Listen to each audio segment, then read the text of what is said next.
We are so glad you could join us again. I am with Greg Engert, beer director for the Neighborhood Restaurant Group, a James Beard Award nominee. The group includes Where We Are, Bluejacket Brewery, where some news is happening today. You've also got Red Apron at Union Market, also Iron Gate and DuPont Circle. Greg, it is always good to see you. See you too, Brennan. What is on tap this week, and what is that? So this week we have a familiar Bluejacket offering, Lost Weekend, our kind of flagship IPA. I mean, we've been making it since day one, exclusively with Citra hops.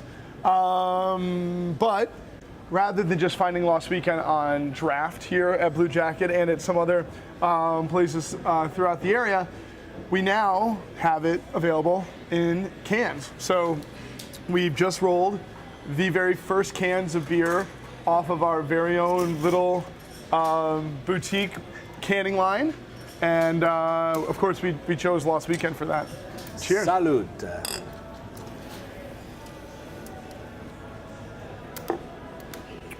Oh, a staple that never gets old. If you've never had Lost Weekend here, you should try it. Yeah, it's really Go ahead. super fresh too. That's the best part is this, and that's really where the canning comes in. You know, we decided to start canning with the intention not of having all of our beers available in cans and having them on grocery store shelves throughout the area. We are only selling our cans here at Bluejacket in the now erroneously named bottle shop. It's the bottle and can shop now, right? So, because what we want to do here is on the weekly basis pick 1, 2, even up to 3 different beers that are ready to go, our peak freshness.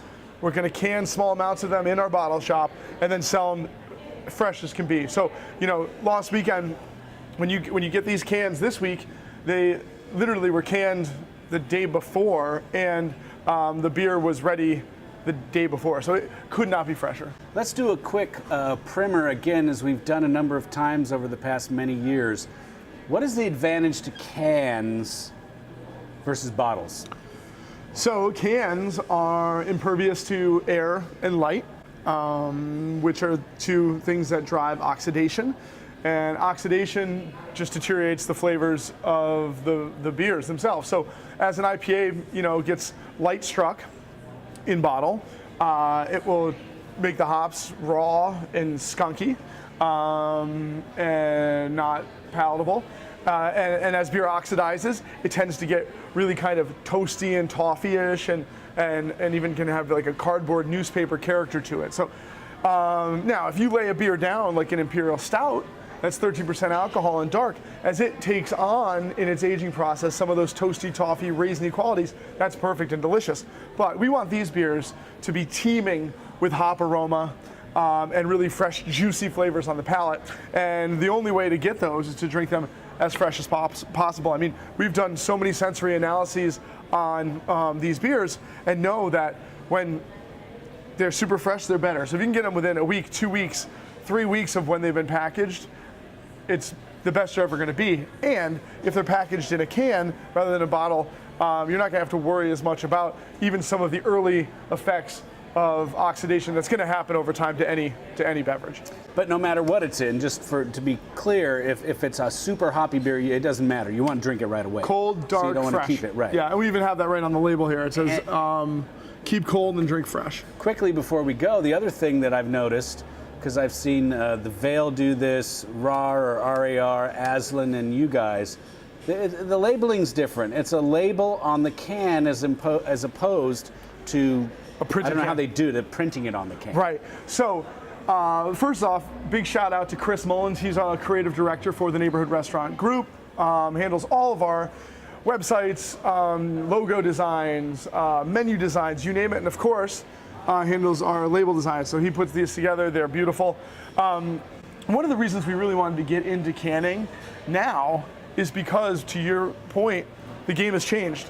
It used to be you'd have to commit to a certain variety of beer, get it printed on a truckload of cans, think of like Dale's Pale. You get those cans, it's printed on the can. And then over time, you could start getting like sleeves for cans, so you didn't have to commit to quite as much, but still huge volume.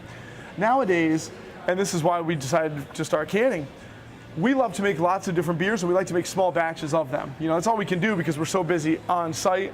So what we're able to do now is on a weekly basis, get a pallet of cans to come in, not a truckload, but a local company will deliver a pallet of cans to us because we don't have any storage here for it. Right. We have a digital printer create the labels themselves from Chris's work. They mail those to us on a weekly basis. And then we literally, you'll see in some of the video Brennan took, we've got this little canning line that's only 10 square feet. Cans go in, very manual. They get filled, purged and filled. They get seamed, they come out. We put it in a little hand labeler, label goes on, and then we pack it in the thing. So it's a really cool thing, and it's a way for small breweries like ours who don't have a lot of beer and don't have a lot of room and love to make different things every day to maximize and not have to adjust our approach just to put a beer in cans. See, not all is lost in the world, despite what you might read in the paper every morning. But before we go, real quick, since we are talking about this excellent beer we've done before, what would you pair this with? So to me, this is all about the lemon, the tangerine, the orange peel. It's all citrus, and it's backloaded with hops for aroma, only mildly bitter on the palate. This is a beautiful seafood beer for me. Whether it's sushi, rolls or sashimi, whether it's like, you know, smoked salmon, tuna steaks on the grill, fish tacos, simply prepared scallops, doesn't matter, lobsters, crabs. I love this beer with seafood. Look at me. I look this way because of him, because it makes me hungry every time. Greg, thank you as always. You're welcome. Everyone, please always do drink responsibly, and be sure to bring your thirst next time for another Beer of the Week.